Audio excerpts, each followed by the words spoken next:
Okay, everybody, we're going to start doing is going to start staining this now. Again, we're using the Bear Stain Burst Poly. It is a satin finish, and it is a mission oak color, okay?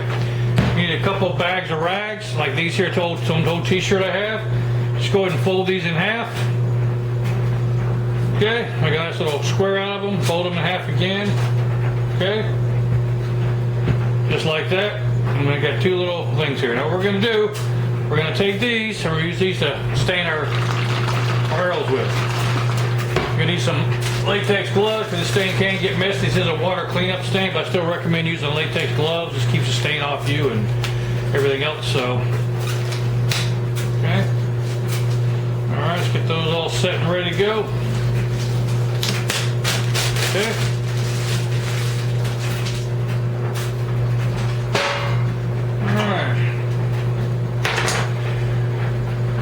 Okay, what I got here are some clips. Here's some clips we're going to use to hold them together while it's dry, and I'll show you how that works in a minute. Give this a good shake. You want to really shake it up good. Probably 1 or 2 minutes of shaking it. Get all that poly and that stain mixed up really well. Alright, get it all shook up. Good job. Okay, open it up. Alright.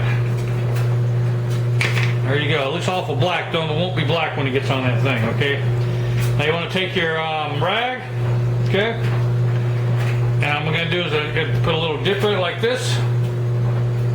Okay, and just take your arrow, alright, your shaft, and just start applying stain. Okay, simple as that. I find using an old t-shirt works better than anything else to start applying stain, just like this. Get it all in there really good to get it soaked in really good. Okay, I'm doing that. Okay.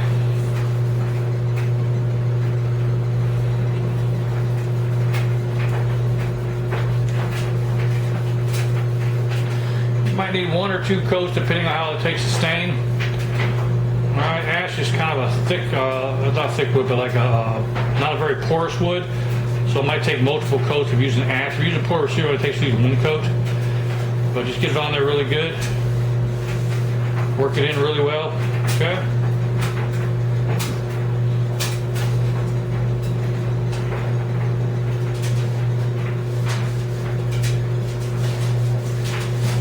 Like that, get it worked in really well.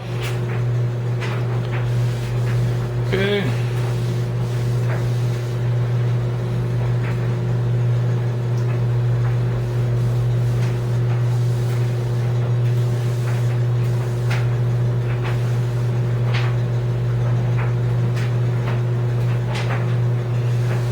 So you can see that walnut starting to bring out all that grain, which is nice.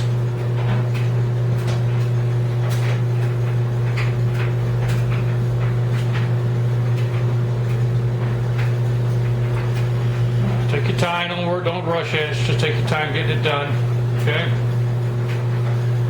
Once you got a good coat of stain on there, take your other rag, with this one here, just run it up in one swipe up it, okay? That'll take all the excess stain off and you can clean up your little excess stains you got here.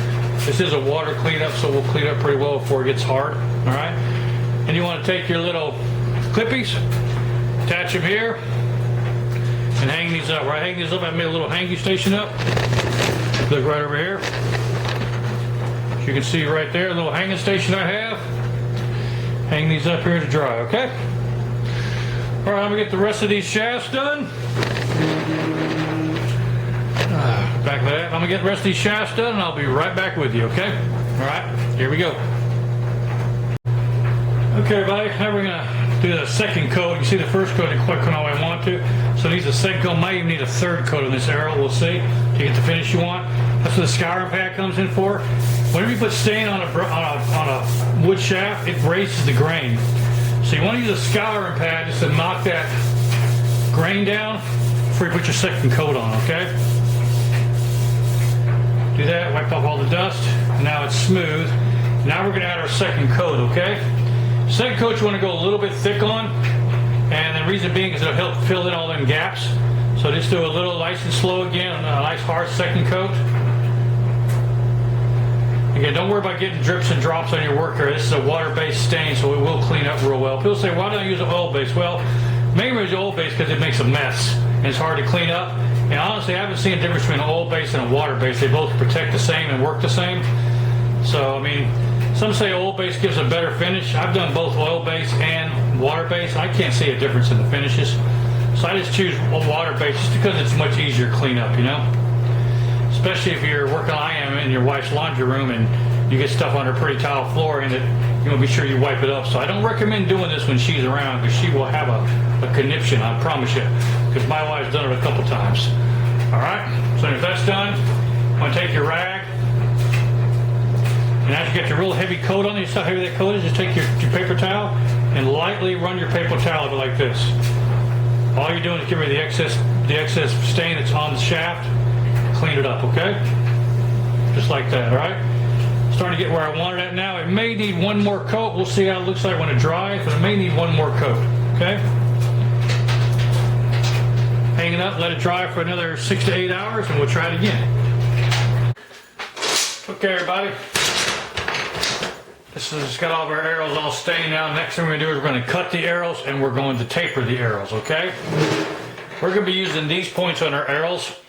These are so you can thread in more recent and more modern field points or broadheads. They basically slide over the edge of the arrow like this, okay? No taper required. You just use your epoxy and epoxy that right to there. Then you just screw regular, any kind of tip you want to screw into it, okay? This adds 50 grains to the weight up front. I'm going to show you how we taper here, okay? Because this is only going to need a knock taper, not a point taper. I'm going to show you how to do both. You're going to need a taper tool, and we're going to do a knock taper first, okay? Just put into your knock, which is your knock one right wrist to here, and just turn it. So I'm doing it. Just turn it. This is how these taper tools work.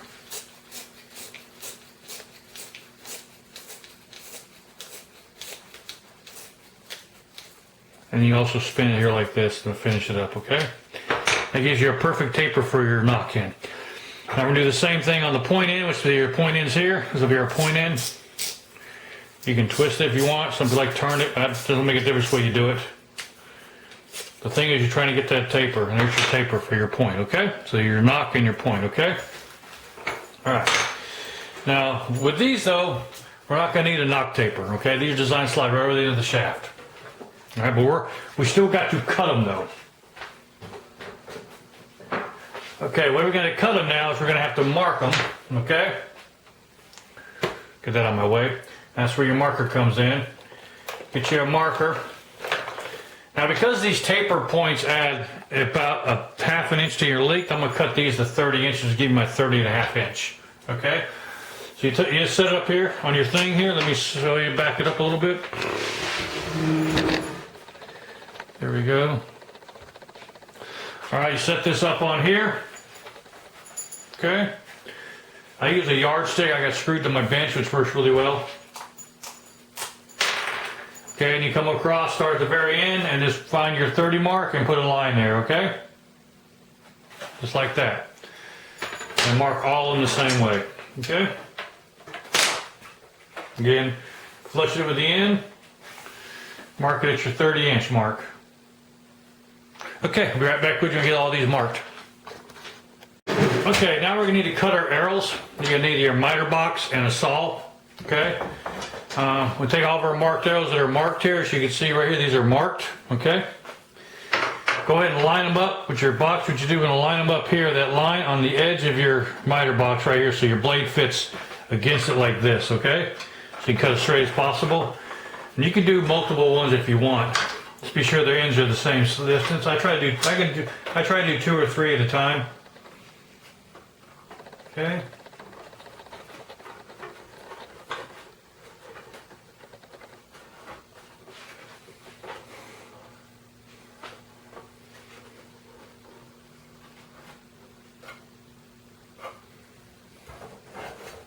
Just makes it go faster. So basically you just line them up. Just like this. Okay, now they're all lined up like that, you can see. And just cut all 3 of them. Alright?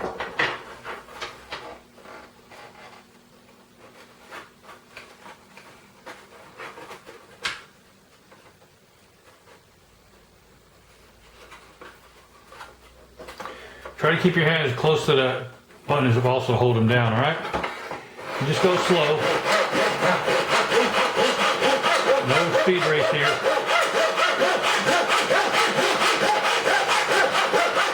Remember, keep your blade against that edge there when you're doing it.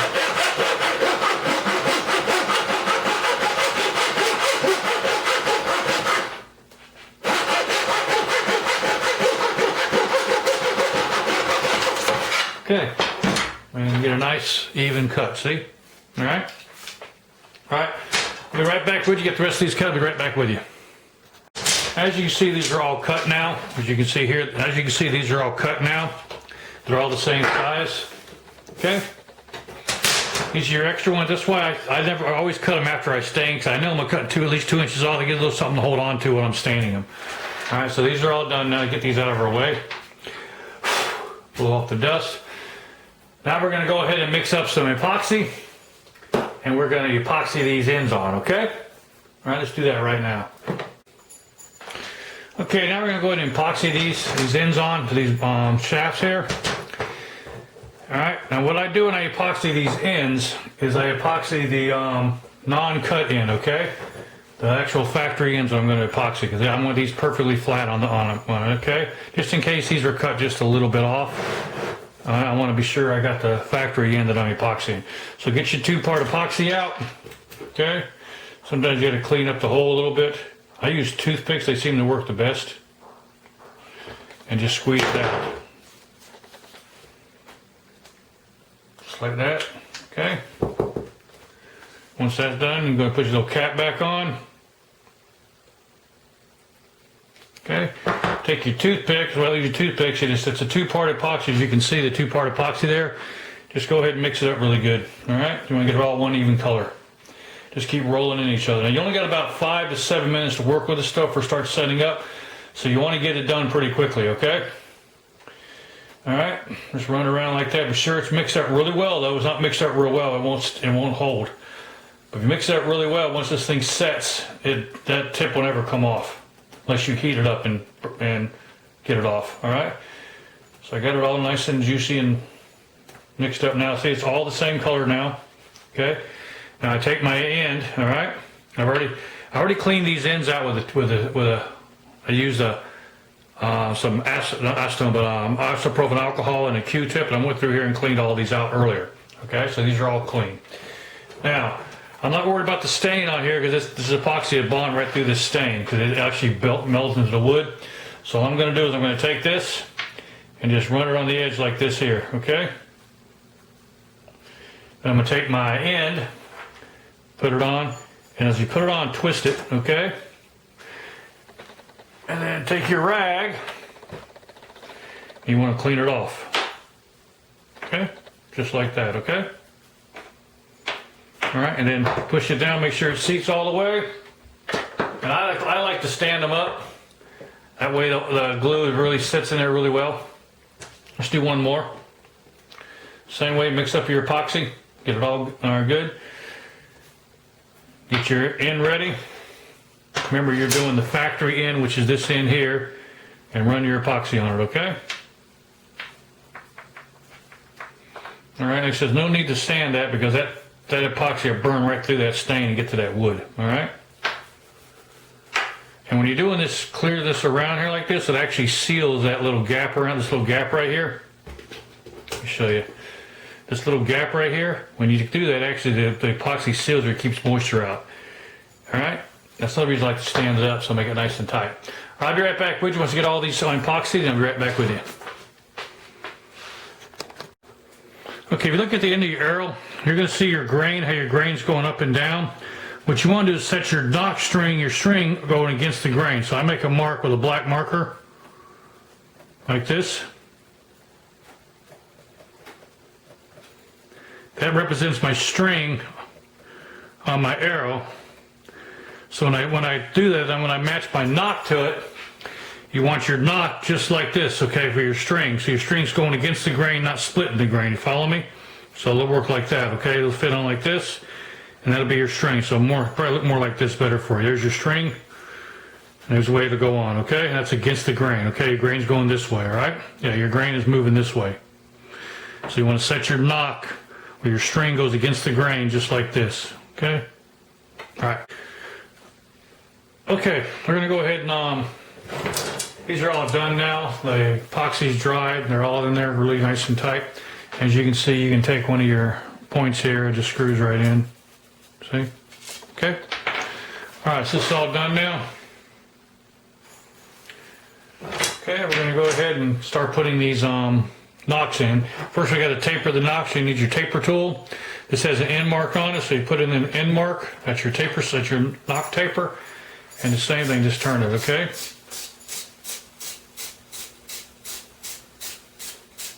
So I'm doing that. I'll give it a perfect taper for you. Just like that. All right. If you're perfect taper, then all you do is you slide your knock ons like that, fits it perfect. See that? Okay. So that's how that's going to work. Okay. All right. Let's do one more. Again, get you a taper tool. They're not expensive. They're $8-10. Slide into the taper, the knock into the taper here, and just turn it. Just like that.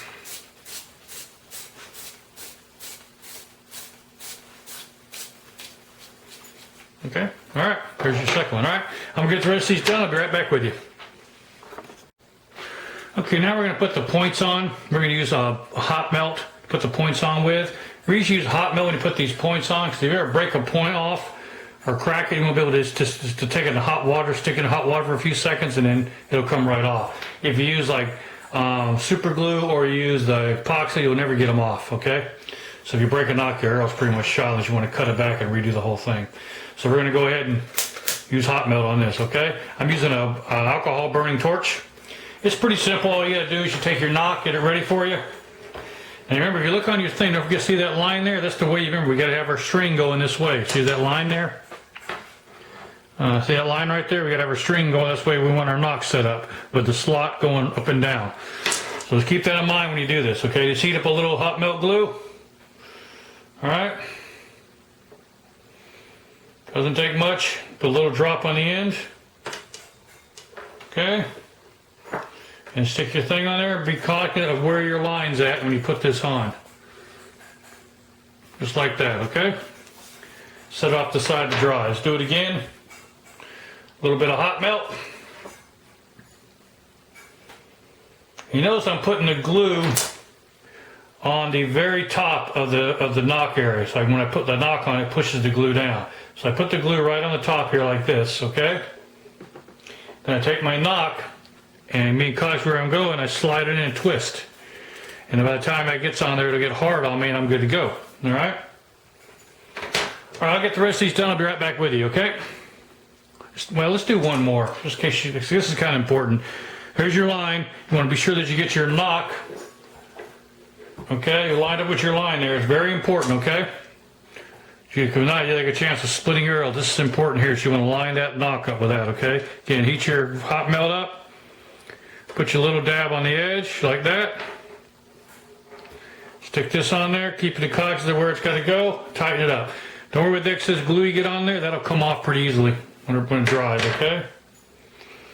Alright, I'm going to finish up the rest of this. I'll be right back with you. Okay, now you want to do is you want to clean your glue off. Excess glue you have on your knock, which is right here. It's easy, just peels off with your finger. You can take your finger like that, just get around it, it'll peel right off, see? If you get some that's a little tight, just come off the knock and use a knife blade like this and just clip it right off there, see that? It's not going to hurt to have extra stuff in there, but it makes it look a lot better with that glue off of there. Okay? So you get all your glue cleaned off and you're good. Alright, I'll get all these fixed. I'll be right back with you. Okay, now we're going to go ahead and put our whitewater wraps on, arrow wraps on. Okay?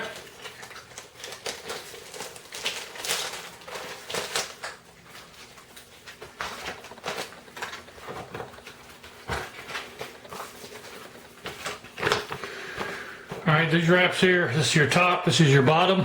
Here's your top and your bottom. Okay? These are 1.25, as you can see, 9 inches. Perfect for a wood shaft. Just line it up here with the edge of your mat or whatever you're using, a book or whatever. So they all go on the same way. You want to take your line it up right there. And just roll it on, just like that.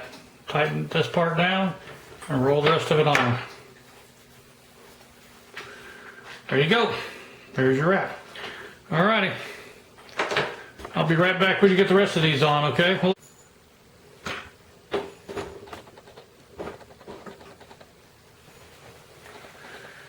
Okay, everybody, we already got our arrow right here.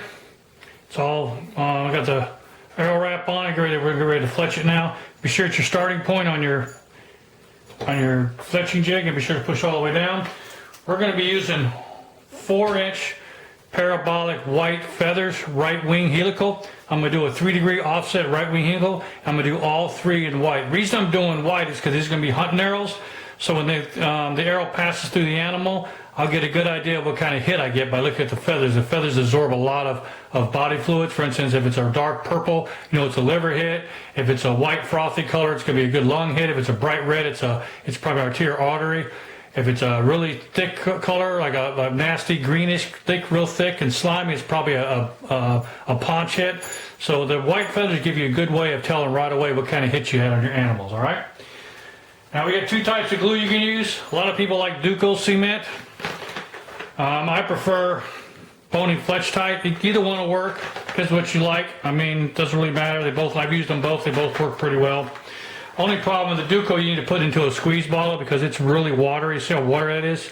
So it'll come out pretty watery unless you put a real thin tip on it. But I prefer the boning fletch type as I'll be using on these feathers, be the boning fletch type. Okay? All right. And what you want to do is you want to get your clamp. This is a right wing helical clamp. You want to set your feather in. And I set mine at that first notch right here. That first notch right there is where I set mine at. And I set it in there and I get it where I want it at. And just barely get it. Don't push it all the way down. You want just a little bit so when you press it in, it'll actually glue better. And also pinch the clamp together, okay? Now take your glue. You want a really thin set of glue. You don't want a lot of glue. Just a little bit of glue is all you want. So go ahead. I'll get this on camera for you. Here we go. All right, just nice and slow. Little thin set of glue right there. See how thin that is? That's why I like the boning fletch types. They're real thick glue and it goes on really easily. If you did that with the Duco, it would fall off, water right off your fletching. All right, now once that's done, you want to start your clamp at the very back of your jig here, and you want to rock this down. When I say rock it down, just like this, rock it in and rock it down against that magnet, and you want to press it together give it a 5 count. 1 1000, 2 1000, 3 1000, 4 1000, 5 1000. And go ahead and clean your tip off. Put your cap on. Then you want to take your rag and you want to just run it right across the back of that. That'll give her all the excess glue that bulges out. Do the same on the back side, okay? And now give that about 5 minutes to set, and it'll be ready for the second fletching, all right? I'll catch you on the second one. Okay, let's go ahead and rotate to the next feather. Just click it over. Do the same thing. Get your right wing helical feather, line it up with that slot, the same slot right there we lined up with before. Test fit it, make sure it's all lined up like it is, okay? All right. Go ahead and add your small bead of glue. Remember, just a little bit's all you need, don't need a lot.